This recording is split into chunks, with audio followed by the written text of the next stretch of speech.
The clock is ticking, not because your years are numbered, but because you keep handing them over to behaviors that systematically dismantle your future. And the cruelest part? You defend these behaviors. You wrap them in excuses, treat them like old friends, convince yourself they're harmless, while they quietly erase the person you have the potential to become.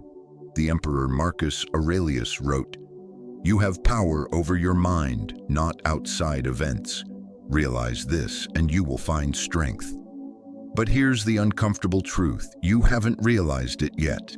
You're still hoping the world will rearrange itself to fit your comfort, while the real enemy resides within you, in the routines you never question, in the ease you choose without a second thought. There are 5 specific patterns, 5 silent assassins, that will consume your 2026 if you let them.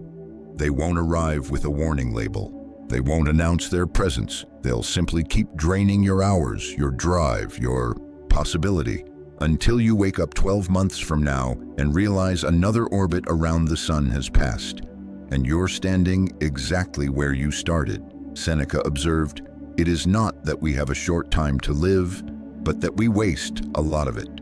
These 5 patterns are the primary ways that waste happens. They feel ordinary, they feel secure, but they are costing you everything you claim to want. So give this your full attention. Don't skip ahead, because each one will reveal exactly where you're hemorrhaging momentum and how to stop the bleed. This isn't a gentle reassurance. This is the truth, the kind that stings before it heals. If you're ready to confront it, hit that like button right now. Share this with someone who needs to hear it. Subscribe to this channel, because growth isn't a private affair. When you state your intent publicly, you make it concrete. Declare war on your former self. Type this in the comments now. I will not waste 2026. Say it, mean it, claim it. Your words lay the foundation for your reality. Let's begin. The first pattern, the seduction of perpetual postponement. You tell yourself you'll begin tomorrow, next week, next month, once things calm down, once you feel ready, once the conditions are flawless. But here's what you're truly saying. Not now, perhaps never, just not today. Procrastination is the most socially acceptable form of self-sabotage. No one calls you out for it. No one labels it a failure because you're not actively doing anything wrong. You're simply waiting, strategizing, contemplating. But while you wait, life doesn't freeze. Windows of opportunity slide shut, time marches forward, and the version of you that could have been recedes further into the distance. The philosopher Epictetus asked a question that should echo in your mind. How long will you wait before you demand the best for yourself? Because every time you delay, you're voting for the status quo. You're declaring that today's ease matters more than tomorrow's achievement. And that choice compounds. One delay spawns 10. 10 become a year. A year becomes an existence you never consciously designed. Let's be precise. Postponement isn't about moving slowly. It's about being paralyzed. It's that internal voice whispering, you're not prepared yet. But prepared is a myth. No one feels truly ready. The entrepreneur launching a venture doesn't feel ready. The employee asking for a promotion doesn't feel ready. The person ending a draining relationship and stepping into uncertainty doesn't feel ready. They move anyway, because they grasp something you need to learn. Clarity comes from action, not anticipation. Hesitation breeds doubt. Think about the goal you've been deferring. Maybe it's beginning that creative project, acquiring that skill, initiating that difficult discussion, transforming your health. Whatever it is, you know it intimately, and you've been feeding yourself the same narrative. I'll do it when I have more bandwidth, when I have more resources, when I'm more equipped. But bandwidth isn't given, you seize it. Resources don't materialize because you waited. They emerge because you acted. Equipment doesn't develop in your head, it develops in the arena of doing. Postponement feels safe That's precisely why it's so treacherous. It allows you to preserve the fantasy without risking the reality. You can imagine achievement without confronting the possibility of failure. You can remain comfortable while avoiding the admission that you're afraid. But that comfort extracts an enormous toll, because while you're waiting for the ideal moment, someone else is constructing, experimenting, stumbling, evolving, and when you finally decide to move, they're already miles ahead. Here's the reality about timing: it's never immaculate. There will always be a justification to wait, always an obstacle in the path, always a seemingly better moment approaching. But that better moment is an illusion. It keeps you frozen, and the longer you remain frozen, the more difficult thawing becomes. Seneca wrote, "Begin at once to live, and count each separate day as a separate life." Not tomorrow, not next week, now, today, this breath, because this is the only moment you actually possess. The future you're postponing for doesn't exist. It's merely another iteration of the present. And if you can't act now, you won't act then either. So what's the solution? You choose one thing, not 10. One, the smallest conceivable step toward whatever you've been avoiding. And you execute it today, not perfectly, not confidently, just complete it. Because action shatters the paralysis of delay. It demonstrates to yourself that movement is possible. And once you move, momentum builds. One step becomes two, two becomes 10.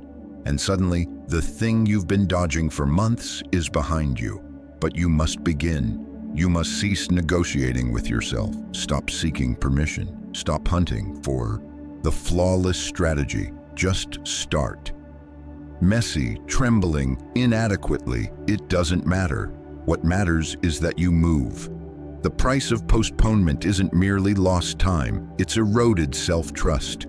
Every time you defer something, you teach yourself that you're not someone who follows through. You're not someone who honors commitments to yourself. You're not someone who can be relied upon. And that narrative becomes your identity, until eventually you stop trying altogether, because deep down, you've stopped believing you'll ever finish. But it doesn't have to be that way. You can rewrite that story today, right now, by doing the one thing you promised yourself you'd do later. Do it now. Not because you're motivated, not because you're ready, but because you refuse to let postponement steal another year from you. Marcus Aurelius warned, "You could leave life right now. Let that determine what you do and say and think." This isn't about fear. It's about urgency. It's about recognizing that every delay is a gamble, that tomorrow is guaranteed, and it's not. So stop betting against yourself. Stop waiting for a magical sign. Stop letting fear masquerade as patience. Start now. Move now. Fail now if necessary, but do not postpone, not anymore, because 2026 won't pause for you to feel prepared. It's already accelerating, and you need to accelerate with it. If you're finished waiting, make this commitment now. I start today, not tomorrow. The second pattern, the addiction to perpetual distraction. Your attention is being systematically looted, day after day, hour after hour, and you're complicit in the theft. You reach for your device automatically. You scroll without intention. You tap, you swipe, you consume. And while you're drowning in distraction, your actual life flows past you unnoticed. Perpetual distraction isn't merely about squandered time. It's about a fractured consciousness, a mind that can no longer concentrate, can no longer think deeply, can no longer produce anything substantial, because you've trained it to crave stimulation every few seconds, to hunger for the next notification, the next video, the next piece of content that delivers nothing and alters nothing. The Stoics had a fundamental principle: focus exclusively on what you can influence. Disregard the rest. But today, we do the inverse. We donate our attention to everything except what matters. We observe strangers arguing in digital spaces. We track events we cannot affect. We ingest content that provides a 5-second emotional flicker and leaves us hollow for hours, and we label this living. Marcus Aurelius instructed, "Concentrate every minute like a Roman on doing what's in front of you with precise and genuine seriousness." But you can't concentrate anymore. Your neural pathways have been rewired. You've taught yourself that stillness is unbearable, that single tasking is insufficient, that depth is obsolete. Let me tell you what distraction genuinely is. It's evasion. You're evading the challenging work, the crucial conversation, the project that intimidates you, the silence that forces you to confront yourself. So you fill every gap with noise, with content, with scrolling, with anything that prevents you from sitting with what's real. And the cruel irony, you don't even enjoy it. You scroll and feel hollow. You watch and immediately forget. You consume and remain hungry because distraction doesn't nourish you. It merely numbs you. It keeps you occupied enough to feel productive, yet empty enough to remain adrift. Examine your day. How many hours did you surrender to things that don't matter? How many times did you grab your phone for no reason? How many moments did you miss because you were staring at a screen instead of inhabiting your existence? The number is too high, and you know it. Epictetus taught, "If you don't wish to be prone to anger, don't feed the habit. Give it nothing which may tend to its increase." The same applies to distraction. If you don't want a scattered life, stop feeding the habit. Stop donating your hours, your focus, your awareness to it. But here's what makes this pattern so insidious. It feels benign. Scrolling for 10 minutes seems inconsequential. Checking your phone during a conversation seems harmless. Watching videos instead of working doesn't feel like failure, but it accumulates. 10 minutes becomes an hour becomes a day becomes a year, and suddenly you look back and can't recall where the time went, because you were never truly present for any of it. Your attention is your most precious asset, not your finances, not your hours, your attention. Because where your attention flows, your life follows. If you direct it toward distractions, you'll live a distracted existence. If you direct it toward what matters, you'll construct something meaningful. So what do? You reclaim it. You protect it as if your survival depends on it, because it does. You stop treating your device like an appendage. You stop checking it compulsively, as if awaiting something vital, because nothing vital arrives through compulsive checking. Only more noise, more emptiness, more fragmentation. You establish boundaries. You decide when to engage and when to disconnect. You silence notifications. You remove applications that pillage your time. You create intervals where nothing competes for your attention. Just you, your thoughts, your endeavors, your evolution. Seneca warned, "It's not that we have a short time to live, but that we waste a lot of it." And distraction is the most profound waste, because it provides the illusion of activity while you're accomplishing nothing. You feel engaged, you feel connected, but you're neither. You're simply lost in a loop that terminates nowhere. The individuals who succeed aren't necessarily the most intelligent or gifted. They're the ones who can concentrate, who can sit with a single task and complete it, who can ignore the noise and remain on their trajectory, because focus has become rare. And rarity creates value, but focus is a capacity. Like any capacity, it must be exercised. You don't suddenly develop hours-long concentration overnight. You construct it, you discipline it, you safeguard it, and you begin by eliminating the distractions you've been defending. Stop telling yourself you need to stay informed. You don't. Most of what you consume isn't information. It's entertainment camouflaged as importance.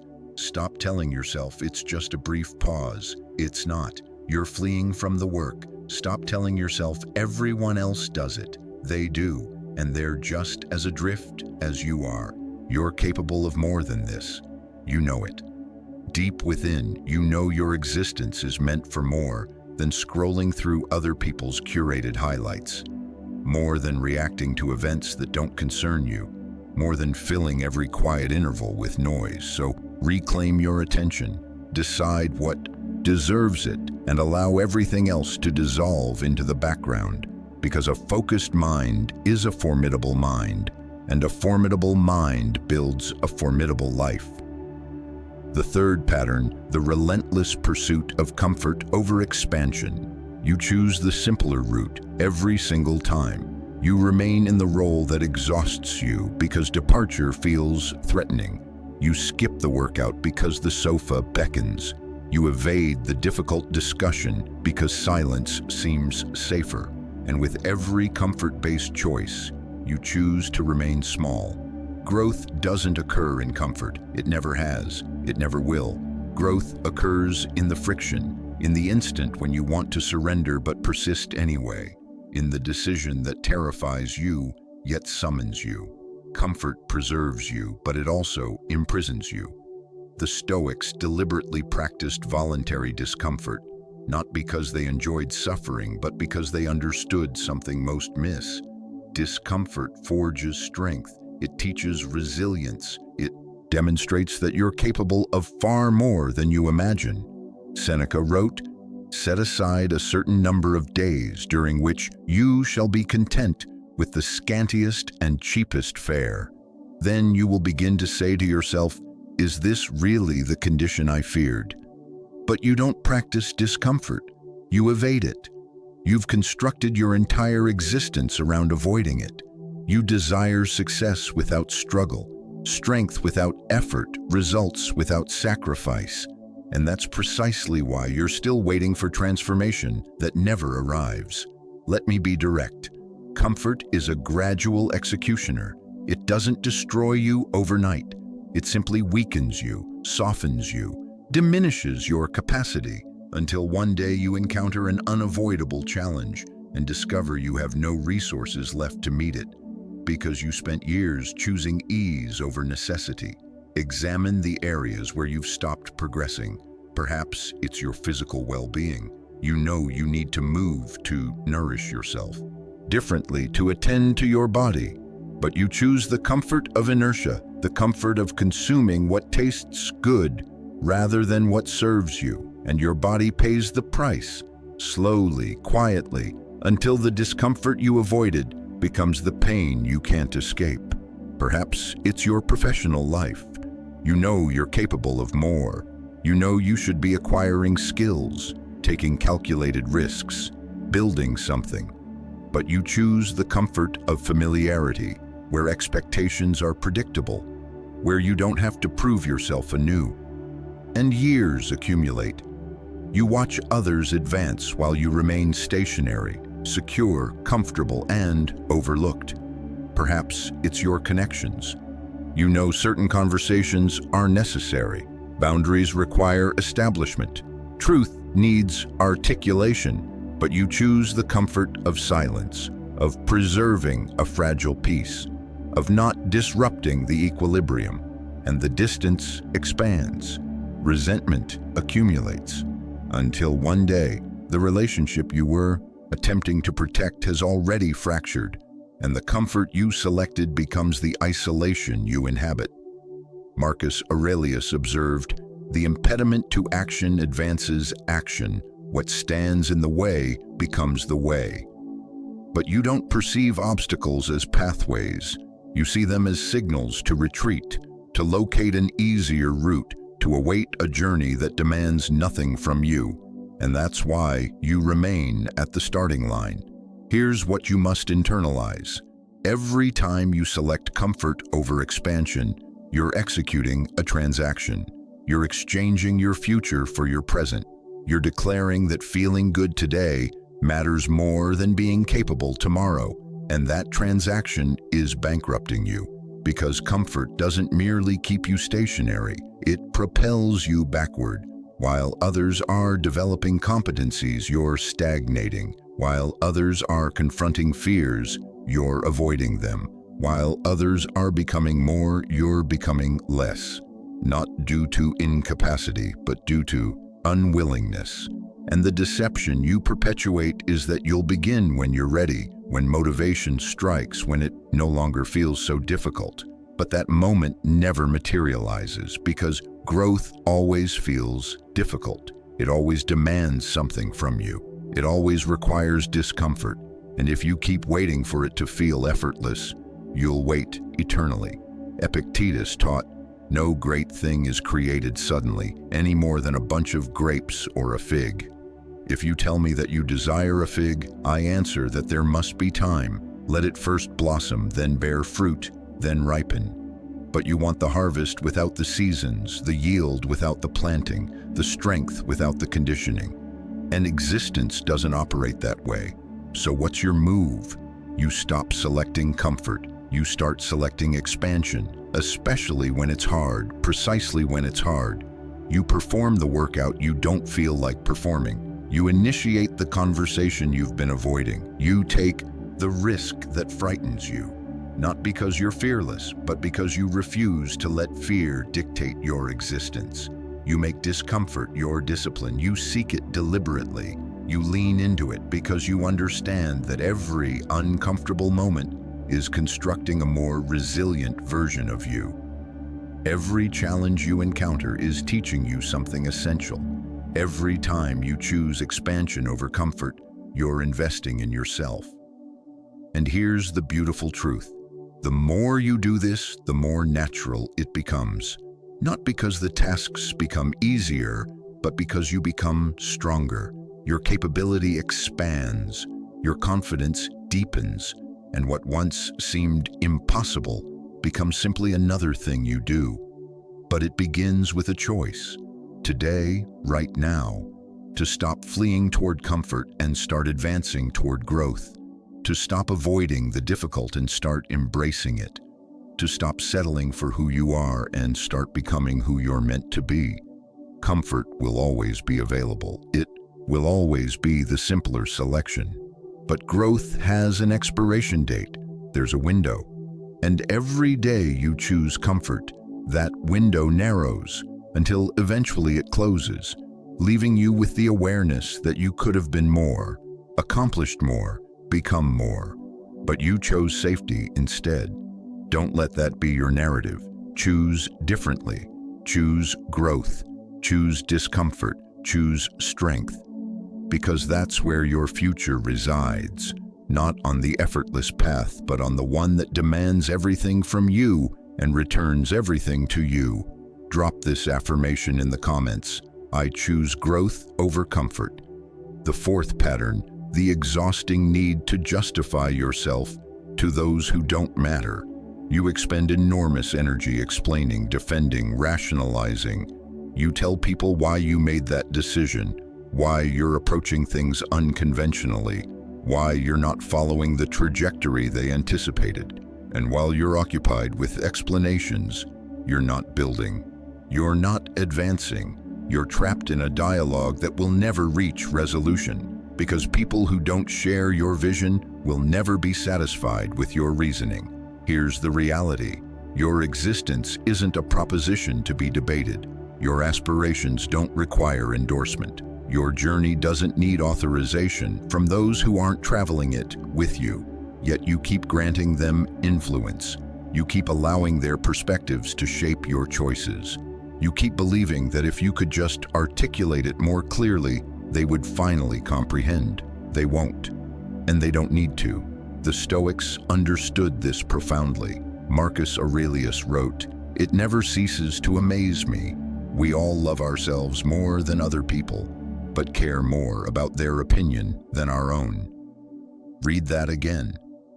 You love yourself, yet you prioritize others' judgments over your own inner knowing. And that's the prison you've been inhabiting.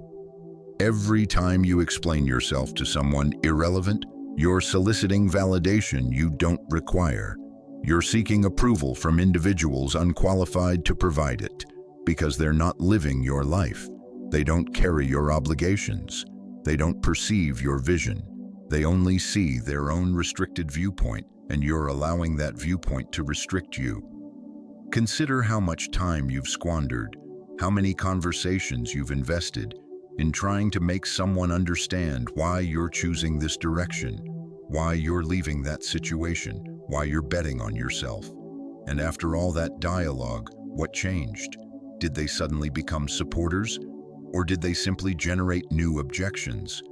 The people who genuinely matter don't need explanations. They observe your actions and trust your discernment. They believe in you even when they don't fully understand. They support you because they know you. And the people who don't matter, no explanation will ever suffice. Because they're not seeking understanding, they're seeking justifications to keep you contained, to keep you predictable, to keep you within their comprehension. Epictetus said, "If you want to improve, be content to be thought foolish and stupid." That's difficult to accept because we all want to appear intelligent, to seem like we have everything figured out, to be perceived as making correct choices. But growth requires you to occasionally appear foolish, to be misunderstood, to be judged by people too afraid to take similar risks. And here's what happens when you keep explaining yourself. You begin to doubt yourself, because every defense of your choice also reinforces the question. You're lending weight to their uncertainties. You're allowing their fear to become your fear. And gradually, without awareness, you start making decisions based on what they'll think, rather than what you know you need to do. You dim your radiance to make others comfortable. You compress your aspirations to fit their understanding. You apologize for wanting more, for doing things differently, for refusing to accept less. And every apology is a betrayal of yourself. Stop doing that. Stop offering explanations to people who aren't invested in your success. Stop defending your vision to people who don't have one. Stop wasting energy trying to make people understand who don't want to understand. Preserve that energy. Use it to build, to create, to become. Seneca wrote, "We suffer more often in imagination than in reality." And the judgment you fear, most of it exists only in your imagination. Most people aren't contemplating you nearly as much as you assume. They're preoccupied with their own existence, their own difficulties, their own insecurities, and the few who do judge you are projecting their own fears onto you, their own regrets, their own limitations. So why are you granting them such influence? Why are you letting their constrained thinking undermine your expansive dreams? Why are you explaining yourself to people who abandoned their own potential and now want you to abandon yours? Here's what you do instead. Let your outcomes speak. Stop discussing what you're going to accomplish. Just accomplish it. Stop seeking approval. Start accumulating evidence. Because when you succeed, the same people who questioned you will suddenly act as if they always believed. And when you fail, the same people who encouraged you will claim they saw it coming. So their opinion is essentially worthless either way. Your focus should be on those who matter, the ones who show up, who support, who believe in you even when the path is unclear. Those people don't need explanations. They need progress reports. They need you to persist. They need you to prove to yourself what they already recognize in you. And for everyone else, silence is your response. Not from arrogance, not from indifference, but from the understanding that your time is finite, your energy is precious, and every moment spent explaining is a moment not spent executing. Marcus Aurelius also said, "Waste no more time arguing what a good man should be one." Stop arguing about your path. Stop defending your choices. Stop explaining your vision. Simply walk it, live it, construct it, and let the life you create be the only explanation you ever need to offer. Because at the end of your existence, you won't remember the people who doubted you. You won't care about the opinions that once seemed so significant. You'll care about one thing only. Did you live true to yourself? Did you follow your path? Did you become who you were meant to become? Or did you spend your entire life trying to make others comprehend a journey they were never meant to share? Choose yourself. Choose your vision. Choose to stop explaining and start becoming. Because the world doesn't need more people who can defend their dreams. It needs people who can build them. The fifth pattern, the refusal to claim responsibility. You blame everything: the economy, your upbringing, your manager, the system, your history, your circumstances. And every time you direct a finger outward, you surrender your agency, because blame provides temporary relief. It absolves you of guilt. It casts you as the victim rather than the one who failed. But it also renders you powerless. And powerless people don't transform their lives. Here's the uncomfortable truth: until you accept complete responsibility for your current position, you'll never reach your desired destination. Because responsibility isn't about fault, it's about control. When you blame others, you're declaring that they control your existence. When you take responsibility, you're declaring that you do, and that distinction changes everything. The Stoics built their entire philosophy on this principle. Epictetus said, "We cannot choose our external circumstances, but we can always choose how we respond to them." That's responsibility. Not denying what happened to you, not pretending life has been equitable, but refusing to let your past determine your future, refusing to remain stuck because of what someone else did or didn't do. But you don't do that. You cling to your justifications as if they're precious. You construct your identity around your hardships. You replay the same narrative about how you didn't receive the advantages others had, how you were wounded, how you were dealt an unfavorable hand. And with each repetition, you reinforce that narrative. You make it more concrete, more permanent, more inescapable. And yes, perhaps you were dealt an unfavorable hand. Perhaps life has been more challenging for you than for others. Perhaps you encountered circumstances that weren't your fault. I'm not here to dispute that. But here's what I'm here to say: it doesn't matter. Not if you want to move forward. Because fair or unfair, justified or not, the only question that matters now is this: what are you going to do about it? You can continue blaming, continue indicting everyone who failed you, continue cataloging all the reasons you're behind. Or you can accept that where you stand right now is your launching point. Not because you deserve it, not because it's equitable, but because it's real. And the moment you accept it, you can begin changing it. Marcus Aurelius wrote, "You have power over your mind, not outside events. Realize this and you will find strength." But you've been doing the opposite. You've been granting power to outside events, allowing them to define you, control you, constrain you, and as long as you continue that, you'll remain exactly where you are. Examine the areas where you're stuck: your finances, your health, your relationships, your career. Now ask yourself honestly, who are you blaming for that? Your employer for insufficient compensation? Your metabolism for being sluggish? Your partner for not comprehending you?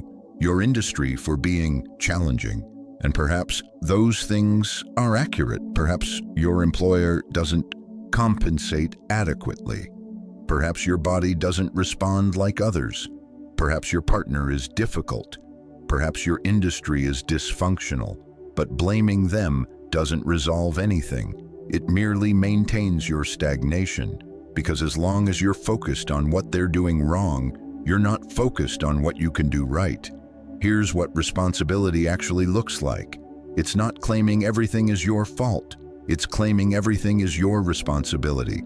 Your health is your responsibility. Even with genetic disadvantages, your finances are your responsibility. Even starting from nothing, your relationships are your responsibility. Even when the other person is challenging, your career is your responsibility. Even when the system is unjust. Because when you take responsibility, you reclaim control. You stop waiting for the world to transform. You stop hoping someone will rescue you. You stop expecting circumstances to become easier. And you start asking more productive questions, not "Why is this happening to me?" but "What can I do about this?" Not "Who's to blame?" but "What's my next move?" Seneca observed, "Difficulties strengthen the mind, as labor does the body." But you can't be strengthened by difficulties if you're busy resenting them, if you're fleeing from them, if you're using them as justifications to quit. You have to confront them, own them, and decide that regardless of what happened, you won't let it determine what happens next. And I recognize this is challenging. I know it feels simpler to blame, to point at all the things that aren't your fault. But simplicity is what delivered you here. Simplicity is what keeps people trapped for decades. Simplicity is why most individuals never change, because they spend their entire existence waiting for someone to apologize, someone to make it right, someone to provide what they deserved. And they die waiting. Don't become that person. Don't let your existence be defined by what others did or didn't do. Don't grant them that much authority. They're living their lives, advancing, while you're stuck replaying the past, stuck waiting for justice that may never arrive, stuck trading your future for the comfort of victimhood. You are not a victim. You may have been victimized, but you are not a victim, because a victim possesses no power, no options, no control, and that's not you. You possess power, you possess options, you possess control over what you do next. And the moment you take responsibility for that, everything shifts. You stop manufacturing excuses and start manufacturing progress. You stop explaining why you can't and start discovering how you can. You stop waiting for ideal conditions and start working with what you have. Because responsibility is liberation. It's the freedom to change, to grow, to become. And no one can bestow that upon you. You have to claim it. Epictetus also taught, "He is a wise man who does not grieve for the things which he has not, but rejoices for those which he has." Stop grieving over what you didn't receive, the support, the opportunities, the privileges. Start working with what you have, your mind, your effort, your choices, because those are sufficient. They've always been sufficient. You simply need to stop blaming and start building. So today, right now, take responsibility for all of it. The favorable, the unfavorable, the equitable, the inequitable. Take it all, own it all, and then decide what you're going to do with it. Because your existence isn't about what happened to you, it's about what you do next, and that's entirely your choice. I want you to drop this affirmation in the comments. I take full responsibility for my life. So here we stand. 5 patterns, 5 decisions, 5 trajectories that will either consume you or be consumed by you in the coming year. The question isn't whether you recognize them. You do. The question is whether you'll act on them, because recognition alone changes nothing. Comprehension alone changes nothing. Nodding along in agreement changes nothing. Transformation occurs only when you act, when you stop defending the patterns that imprison you and start constructing the ones that will liberate you. You can carry these patterns into the new year. You can keep postponing, keep distracting yourself, keep choosing comfort, keep explaining yourself, keep blaming others, and life will continue. Days will accumulate, months will pass, and eventually you'll look back and realize another year evaporated, and you're still in the same location, still manufacturing the same justifications, still wondering why nothing evolved. Or you can choose differently right now, today. You can decide that this year will be the one where you stop discussing and start executing, the year you stop waiting and start constructing, the year you accept full responsibility and seize full control, because you possess the capacity. You always have. You simply need to employ it. Marcus Aurelius left us with this: waste no more time arguing about what a good man should be. Be one. So stop arguing with yourself. Stop debating whether you're capable. Stop waiting for the flawless moment. Be the person you know you're destined to become. Starting now. If this message resonated with you, don't let it dissipate. Hit that like button. Drop a comment below with your affirmation. Share this with someone who needs to hear it. and subscribe to this channel, Stoic Mindset Mastery, because your growth isn't a solitary expedition, and the more publicly you commit, the more tangible it becomes. This is your year. If you choose it, if you claim it, if you fight for it, the patterns won't transform themselves, but you can transform them, and when you do, everything else transforms with you. Now go construct the existence you've been discussing, and let this be the year you finally become who you were always meant to be.